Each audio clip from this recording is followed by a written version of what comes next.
Est-ce que vous connaissez tous vos grands classiques, je l'espère, entre autres, les récits de Pagnol? Ah, j'espère. Combien il y en a qui connaissent Pagnol? Bon, quand même, ça me rassure. Et si les petits-enfants encore n'ont pas vu un Pagnol, il faut impérativement leur montrer la gloire de mon père. C'est un des récits les plus drôles, parce qu'après, c'est beaucoup moins gai, hein, Manon des Sources, etc. Mais alors, le premier, mais je me suis bidonnée, je l'ai passé, repassé. Et je me suis dit, tiens, mais pourquoi pas leur préparer un petit extrait de ce génie, car Pagnol était un génie. Quelle écriture, quelle poésie. Il était vraiment unique en son genre. Il n'y en a pas eu deux Pagnol. Donc, je vais vous faire un petit récit d'un extrait de La gloire de mon père. Donc ça se situe à la fin de l'histoire, quand il doit regagner ce cher Marcel, puisqu'il est petit Marseillais, il doit retourner à l'école. Et il doit donc quitter ses chères collines et son cher Lily. Et là, ça ne va pas du tout. Il est très, très contrarié, il est très triste. Il dit non, non, non, je reste ici. Alors il prépare une fugue. La veille du départ, il veut devenir ermite. Et donc, il veut se réfugier dans une grotte que lui avait montrée Lily un soir d'orage. Mais avant de partir, donc pendant cette dernière nuit, il va déposer cette lettre pour ses chers parents sur son oreiller. Mon cher papa, ma chère maman, surtout, ne vous faites plus de mauvais sang, car à présent, j'ai trouvé ma vocation. C'est ermite. Pour les études, ce n'est plus la peine, j'y ai renoncé. Car mon bonheur, c'est l'aventure. Il n'y a pas de danger, car j'ai emporté avec moi 2 cachets d'aspirine des usines du Rhône. Alors ne soyez pas affolés. Paul sera certainement un peu jaloux, mais ce n'est pas bien grave. Vous l'embrasserez bien fort de ma part. Papa, prends bien soin de ma chère maman. Je vous embrasse tendrement, votre fils Marcel, l'ermite des collines. Post-scriptum, surtout ne me cherchez pas, je suis introuvable. Je descendis donc, je passai par la fenêtre, je descendis donc le long du mur, rejoindre en pleine nuit mon amie Lily, qui m'attendait, remplie d'admiration. Je ne croyais pas que tu le ferais. Si, je l'ai décidé. Tu es vraiment formidable. Alors je fis de mon mieux pour prendre un air formidable.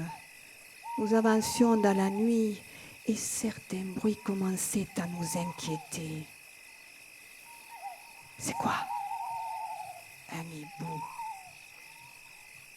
Et ça? Un renard. C'est vrai que ça fait un peu peur la nuit. Alors Lily s'arrêta et me dit, il n'y a pas à dire, il n'y en a pas 2 comme toi. Tu es vraiment l'ermite des collines. Tu es vraiment formidable. Alors je fis de mon mieux pour assembler tout mon courage et de rester encore formidable. Nous avancions dans la nuit profonde et soudain Lily s'arrêta et me dit « Ah mais j'allais oublier. Ah mais toi aussi t'as oublié, tu aurais pu y penser. Et il me semble que d'avoir oublié ça, ce n'est pas possible, tu ne peux pas le faire. Mais de quoi tu parles? T'es devenu fou !» Le grand-duc. Quoi? Le hibou? Oui, tu sais, le grand-duc. Celui qui avait essayé de nous crever les yeux le soir de l'orage.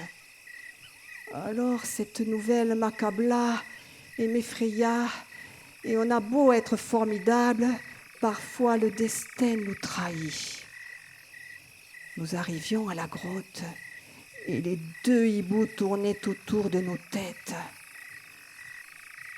Je fus d'autant plus formidable que je décidai de battre en retraite dès la première occasion venue.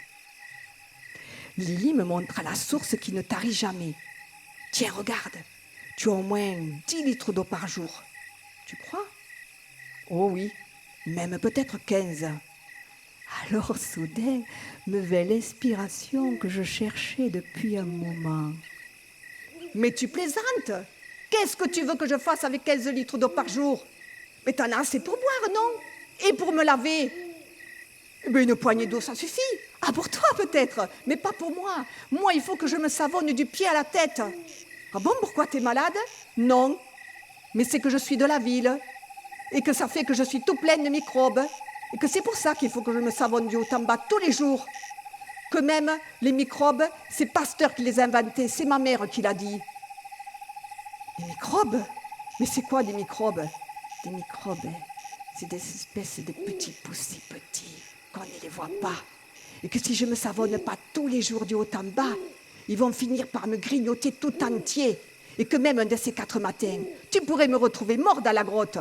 Lily terrifiée. Ah ben ça alors ce serait couillon. Marcel, mais toi aussi c'est de ta faute. T'avais qu'à pas me le dire que j'aurais pas assez d'eau tous les jours. Mais moi j'en sais rien. Moi j'en ai pas de microbes. Je sais même pas ce que c'est un microbe. Je sais même pas comment ça se dit en patois.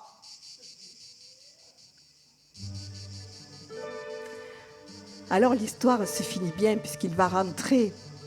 Il va rentrer à la maison. Et que bien sûr son père avait trouvé la lettre. Il l'avait replacée bien sur l'oreiller. Mais il va apprendre par son père que toutes les vacances, il va revenir aux collines.